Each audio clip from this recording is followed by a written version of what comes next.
Welcome back to my channel, guys. Today we'll be looking at a very famous game between the second world champion Edward Lasker and George Allen Thomas. This game was played in like the 1800s, and it was just as of move 18 that Edward Lasker delivered checkmate on George Allen Thomas with a queen sacrifice. So it goes out like this. We have d4 and now f5. Now this is the Dutch defense, and we have e4. Edward Lasker gives away his central pawn for the Staunton gambit and for rapid development.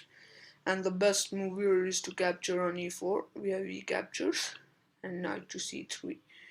We have knight to f6, now protecting that pawn. Now we have bishop to g5.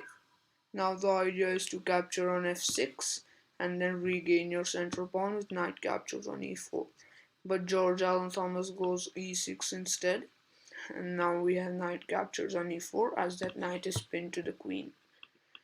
We have bishop to d7, now unpinning this knight, and now we have a trade. We have bishop captures, and knight to f3. Here, black just castles.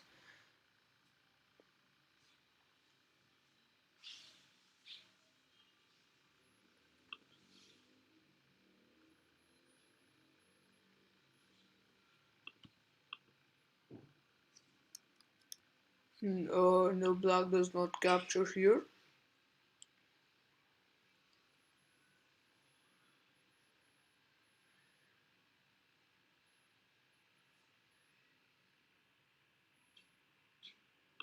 Yes, black captures here, and we have knight to e5 in this position. And now the best option is to just capture on e5 because now this is a very strong knight. But here George Allen Thomas goes b6. And over here we have queen to h5. And now as you can see there's going to be multiple checks, or you can even prepare your bishop to d3 and then start an attack on the king side. We have bishop to b7 by George Allen Thomas, and now bishop to d3. Now, the best move recommended by the Indian in this position is to capture on e5 and eliminate the strong knight. But the move that George Allen Thomas played was queen to e7. Now this is a blunder, and now it's a forced checkmate in 10 moves. So just pause the video and find this beautiful checkmate idea for white in this position.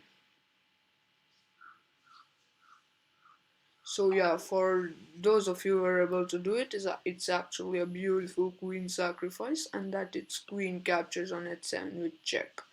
You cannot move the queen anywhere, so you'll have you are forced to capture the queen.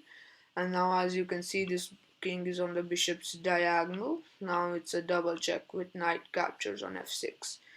You cannot go back because then it's just checkmate with knight to g6. Now the king cannot move anywhere, so you are forced to come ahead, and now knight to g4 with check. The only square for the king is to go on bishop g5 because this beautiful bishop covers all these squares. So after king to g5 we have h4 with check. Now again the king has to go to f4, there's no other good square. Now even g3 with check. The king has to go to f3, and as there are no available squares, and now we have bishop to e2 with check. The only square again left for the king is to go on g2, and now Edward Lasker, the second world champion, plays rook to h2 with check. The only square is to go on g1, and now it's a checkmate in one move. Feel free to pause the video and find the checkmate. So for those of you who were able to discover this discovered check, we can you can castle queenside and deliver checkmate, or you can even move your king. The move Edward Lasker played to deliver checkmate to the king is king to d2, and now it's a beautiful checkmate. As you can see, this rook has delivered check. The king can't go anywhere, as this all these squares, this pawn is nicely defended by the rook, and the rook is defended by the knight. So just see, the king came from g8 to g1. So the second world champion Edward Lasker, or also known as Emmanuel Lasker in his puzzles, the judge did this brilliant queen sacrifice and delivered checkmate on the great grandmaster George Allen Thomas. So if you like this video, please subscribe and feel free to comment for suggestions, and also like and subscribe to this video, guys. Thank you. I will meet you in the next video.